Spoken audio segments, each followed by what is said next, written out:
Hi, Mom. Hi, babe. We are here at Itliong Veracruz Middle School. I know a place very meaningful to both of us. Yes. We were both involved with renaming of this school to recognize two incredible Filipino-American heroes that inspired both of us. So this is a really fitting place to talk about your life in activism, and wanted to ask you, why did you decide to become an activist? I don't think you really decide to do that. Life picks you. Life tells you what to do.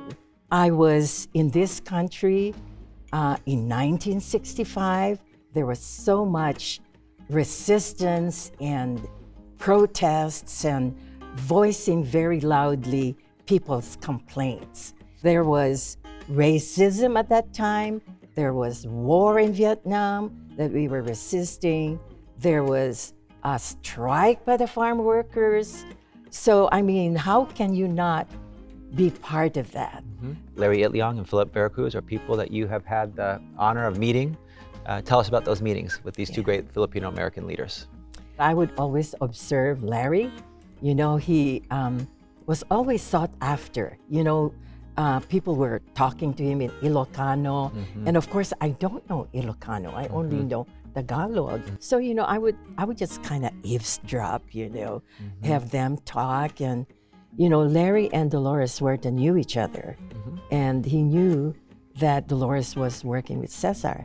So they invited Cesar to join them. And that way, the growers couldn't divide and conquer, you know. But now, if they're together, so that's the reason why they won. Yeah.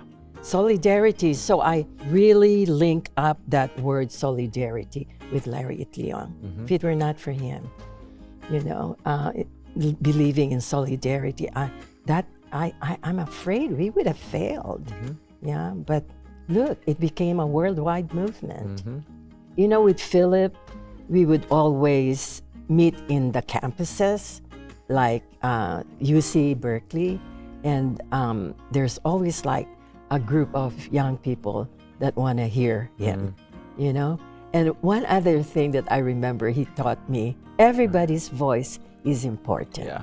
You may agree or disagree, but they have the right to say what they think. So when you were in the middle of these movements, what did you think at that time? Did you think, I'm just doing work that's important to me, or did you think this is going to be really meaningful one day, or what was your mindset like? The one thing that helps me remember what I thought at that time was when people asked me, do you have any pictures with Cesar Chavez? Or did you take any pictures with Larry Itliong or Philip Veracruz? And you know, I didn't. I didn't have any pictures with them, but I just felt that really the farm worker movement, I was beginning to feel the widening of that.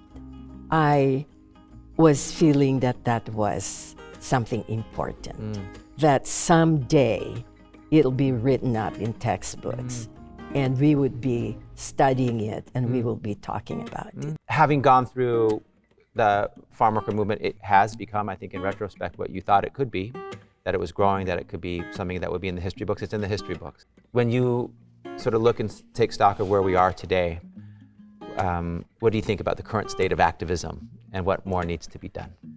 For this activism to continue and to grow, we should understand and appreciate intergenerational leadership. I myself enjoy working with college youth leaders, you know, young professionals.